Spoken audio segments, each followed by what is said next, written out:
Assalamu alaikum, everyone. How are you doing? Please excuse me if I fumble around with my new setup in this live stream. We're trying to upgrade the way we do things, and so there may be some hitches along the way. I hope everyone's doing well. In this episode, we'll be talking about Tesla's earnings and the market's reaction to it, which was not that good. By the way, if you can hear me okay, just give me a thumbs up in the chat. Everything is working good. Just give me a confirmation. Otherwise, I'll assume that uh, if you if I don't get anything, I'll just assume that if you weren't hearing anything, then okay, working good, perfect. Um, So let's talk about Tesla's results because the market responded quite negatively. So we're going to try and figure out if their response was reasonable or perhaps they overshot on the downside. So is Tesla doomed? First off, this is not financial advice, and make sure to do your own due diligence before making any investment decisions. And we'll start with the good. And I think the good is quite impressive, even though I think that perhaps we've been spoiled with what Tesla has been able to accomplish. So, record production with 1.8 million vehicles produced in 2023, 35% growth over the year prior. Record deliveries with a similar number and 38% year over year growth. Record revenue, record cash. They're now sitting on a mountain of cash, $30 billion to be exact, 31% year over year growth. And they have the best EV margins in the business. So no other company produces EVs with better margins than what Tesla does. So that's pretty impressive. So there's a lot of good to talk about. It's not all bad. There were some bad, and those points were they missed their income forecast. But what are we talking about here? We're talking about 71 cents expected for Q4 versus 74 cents. So they missed by 3 cents. The revenue forecast did not match actuality. So they had 25 billion. They missed by 590 million. And again, what are we talking about here? We're talking about 2% basically. A miss by 2%. It's not nothing, but it's also not the end of the world. Gross margins were down. We expected this. Their prices were down. And they cut prices in order to reach that record revenue, record deliveries that we talked about in the good. Operating margins were down. We expected that as well. And they have been experiencing slowing growth, and little guidance was provided for the 2024 year. So a lot of people were expecting more guidance on the earnings call with regards to, okay, how much is going to be delivered in 2024? And we didn't get that. So that was upsetting to many as well. Now, are these things, so the missed income forecast, the missed revenue forecast, the gross margins down, operating margins down, are those near-term things, or are they indicative of a longer-term trends? And I think with regards to the shrinking margins, a good part of that can be attributed to slashing their, in fact, entirely can be attributed to slashing their prices in order to meet their growth targets for deliveries. So they're looking at the monthly cost of ownership. Now, part of that is what you pay for the car, and part of that is the interest rate on the loan that you took out in order to purchase the car. And so since the interest on the loan is higher, they figured, okay, in order to keep the monthly cost of ownership competitive, let's reduce the price of the car. And it worked. It worked in terms of reaching the target that they had for production for the year 2023. Will interest rates remain where they are? I don't think they will. In fact, the consensus in the market is that they will not. So we know what the solution is to some of these bad points, and we know that the solution is coming. So I think it's fair to say that it's not a stretch at all that the bad points in this report are near term, are related to the near term macro environment and are not indicative of overall trends that will, plague Tesla or the EV industry longer term.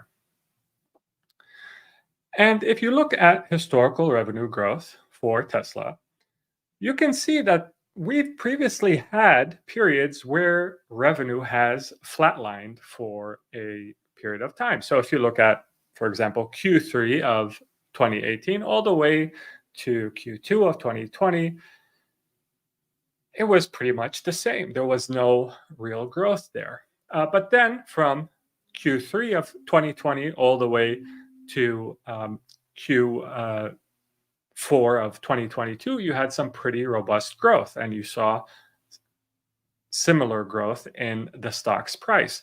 And now we're at a period where growth has flatlined again. Does this mean that there won't be periods where growth is going to pick up? No, I don't think that's the case. And history certainly suggests that that is not the case.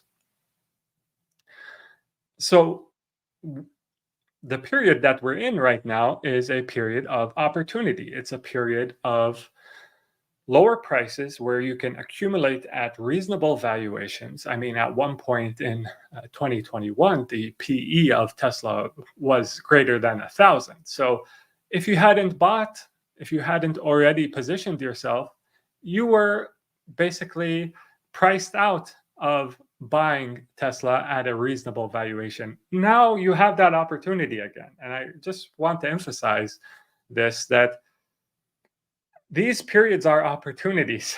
They are not periods where you should be thinking about selling, unless, of course, your thesis has changed, unless, of course, you know for certain what the short term is going to bring. I don't think anyone really knows for certain. But if you're able to look longer term beyond these shorter term impacts that higher interest rates and perhaps some geopolitical turmoil have caused for Tesla and any other company that you're considering, if you're able to look beyond that and correctly identify that these are shorter term, they're not longer term, then you can do very well for yourself. And I know that it's painful. It's not easy to do this. And perhaps it's counterintuitive. But it's the only real way to make substantial returns over the long run in the stock market. Now, this was from Cern Basher, who is a good follow on X. I highly recommend his page. He talks about Tesla a lot. And he is, in a recent post, basically highlighted the differences in prospects and why there is a disconnect between some Tesla bulls and what you hear from a lot of Tesla analysts. And the disconnect comes from whether you're looking at Tesla as an auto company, a purely EV company with some storage products, or you are accounting for their humanoid robots and autonomy opportunities. And so if you're looking at just the EV business, you can see a path for Tesla to go from something around 25 billion a quarter, like it did in Q4, to something on the order of 200 billion a quarter in 2033, so 10 years from now. So with that 10x in revenue, you can reasonably expect a 10x in a price, assuming the valuation remains as it is. And right now, I think we're at an average valuation in terms of multiples, at least if you look historically for the stock. But there's really two questions that every Tesla investor or prospective investor needs to ask, and that is, will Tesla succeed at full self-driving? And will Tesla succeed at its humanoids robot project, basically? And First off, I think it's pretty clear that full self driving is an industry that's coming. I think it's clear that humanoid robots is an industry that is coming. And it's clear that these are massive opportunities. So the question of whether Tesla is going to succeed and be first in these two industries, just as it was and demonstrated its capability in electric vehicles, if it's able to do the same in terms of full self-driving and humanoid robots, then looking at this company as an EV company is a mistake. You're missing a big opportunity here, and perhaps an opportunity that's bigger than what has already been realized. So as it relates to full self-driving, I mentioned many times before, there's no other company that's even close to Tesla in terms of the progress that they've made. Like, if I asked you, like, which other company could possibly compete with Tesla at full self-driving, there's a reason why you're probably not thinking of any names right now, because there are none. And full self-driving is basically a limited form of intelligence that's given to cars, which makes them basically robots with four wheels. Now, can this translate into a robot with two arms and two legs? So, a robot that has just general utility. I think that this intelligence will translate, especially now, because after their basically revamp of the entire full self-driving technology, they've gone from if then statements to basically um, protons coming in and then mechanical instructions coming out, as an advancement that I think is not really appreciated by many. This same technology, if you were to use it for humanoid robots, I can't think of a bigger opportunity. I don't think there has ever been a bigger opportunity in the history of products. And I think that Tesla has the best chance, it's not a guarantee, but it has the best chance at figuring this out, both FSD and the humanoid robots. I think it has the best chance. And if you can think of a company that has a better chance, then let me know.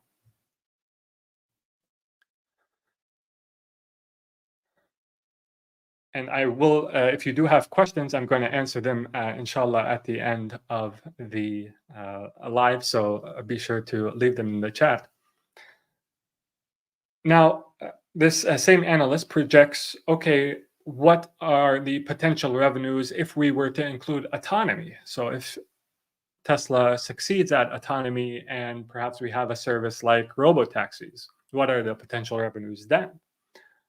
It's conceivable that you're looking at, instead of something on the order of 200 billion in 10 years, a quarter, to something maybe even twice that amount. So something like 400 billion. And this is, I think, logical. It's very hard to project, 2 to 3 years in the future. So take whatever, projections in 10 years with a pretty generous grain of salt. But I think if you think about autonomy making vehicles twice as useful and therefore twice as valuable, then this number doesn't seem too far-fetched. Because think about it, how of the hours in the day, what percentage of those hours does a car remain idle? Right?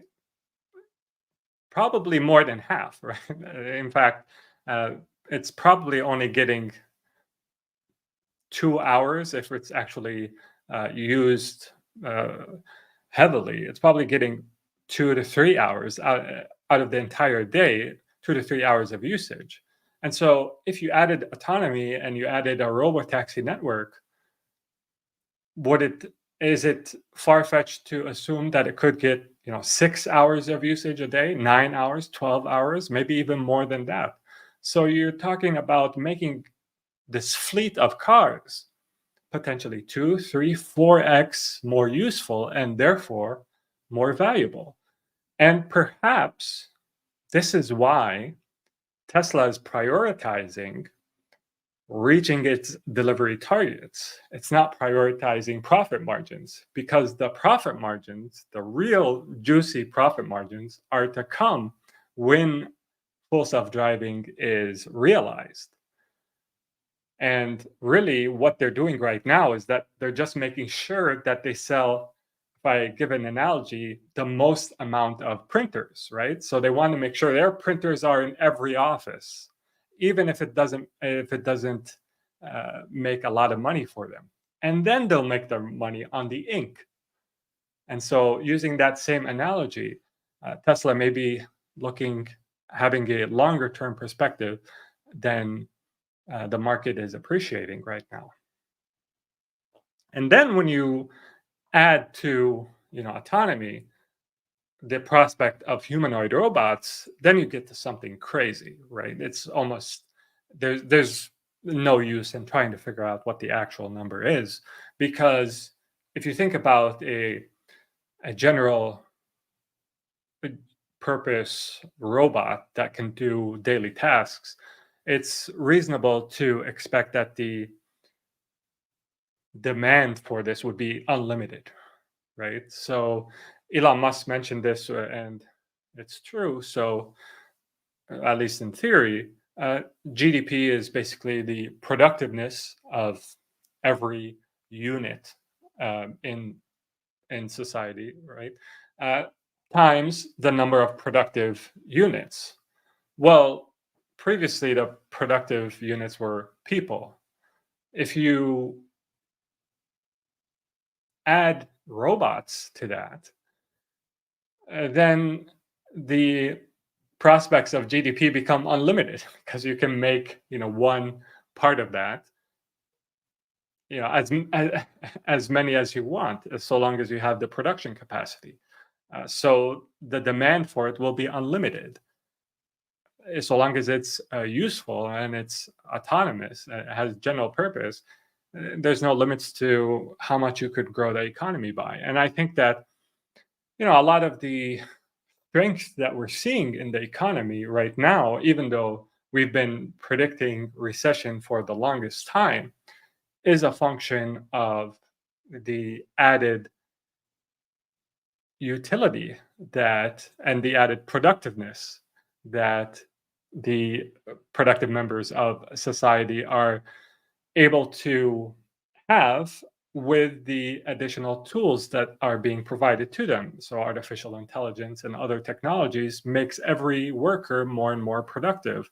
But then when you add a humanoid robot, then the level of productivity you can have in an economy becomes basically unlimited. Demand for these robots, you can imagine, becomes as much as you can produce, they're needed. So, in this projection, he has, in a quarter, perhaps something around, 800 billion in 10 years. And honestly, I don't think that's necessarily, out of the realm of possibilities. I think it's one of the possible outcomes. I'm not going to say it's probable, but I'm going to say it's one of the possible outcomes. So I think that people who are focused on Tesla as a purely EV company are missing the longer term picture here. They're missing the fact that today Tesla has the best chance out of any company on earth of getting full self driving right, and that opens it up to a whole host of other businesses that it can get into. And from full self driving, I think they have the best chance of getting the general purpose, general utility robot right as well. And that's gonna be basically unlimited in terms of the amount of profit it can get for this company. So that's really the disconnect between people who are laser focused on, oh well, they missed income by 3 cents, they missed revenue by 2%, their margins are shrinking. I think people who are focused on that are missing the much bigger opportunity here. And yes, it takes patience for this opportunity to materialize, just as it took a lot of patience for the EV opportunity to materialize.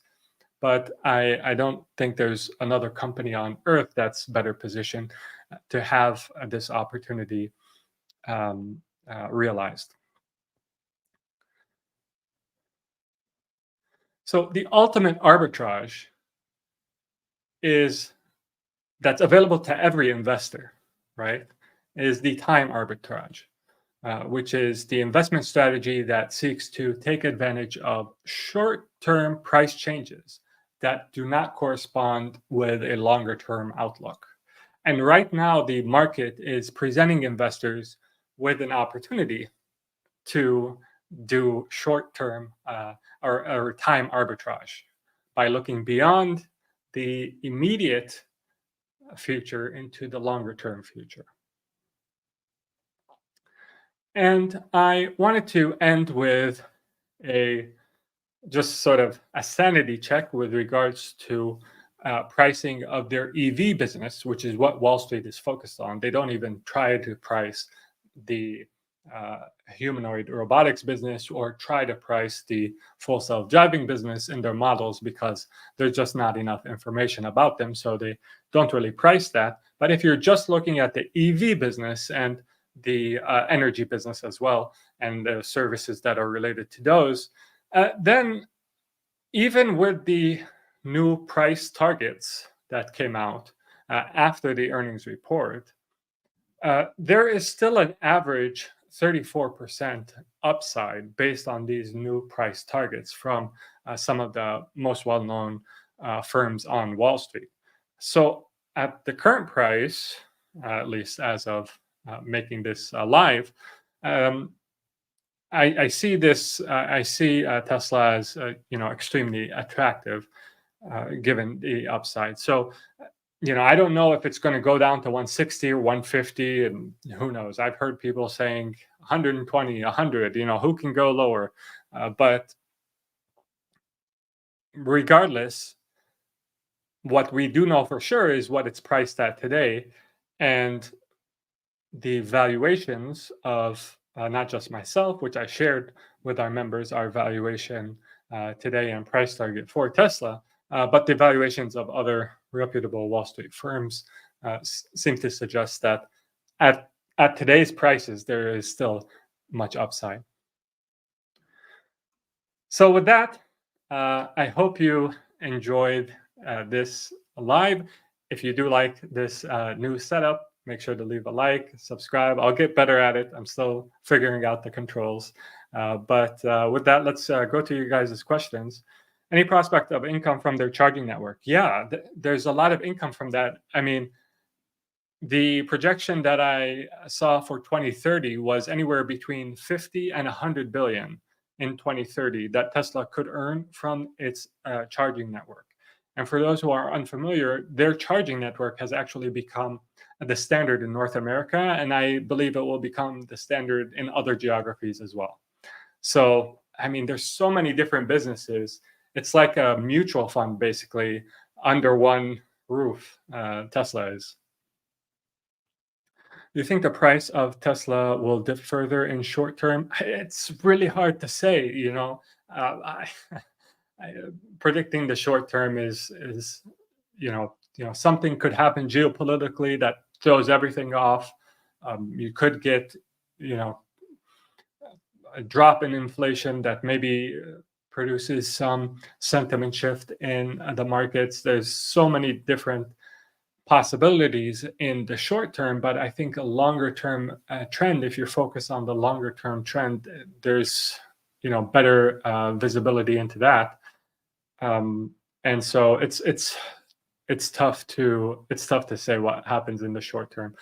All I can say is based on its pricing today, it seems undervalued. There's a lot of upside. So and again, even if we were to look at other analysts in the space, I think that there's decent agreement that there's substantial upside here. what are your thoughts on Elon asking for 25% stake in Tesla? So he did mention this in the earnings call yesterday, and as I mentioned in a previous commentary, I don't think it's because of him wanting more money. I think it's genuinely because he wants more control, and it seems to suggest to me that he sees something on the horizon that he wants to make sure he has some control over.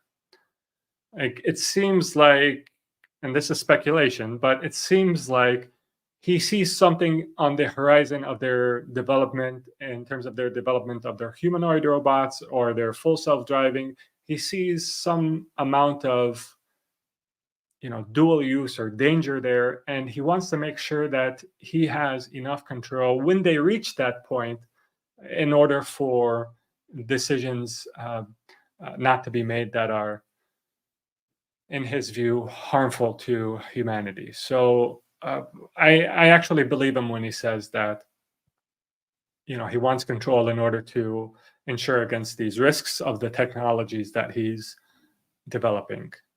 And I know that he recently made some pretty not intelligent remarks about Gaza and Palestine and Palestinians, talking about it was there with that rat Ben Shapiro in touring Auschwitz, and he was, I don't know, talking about, oh well, if Palestinians, they just don't teach their kids to hate Jews, then everything's going to be solved. And you just know that someone that intelligent as Elon Musk, is not convinced with something that stupid.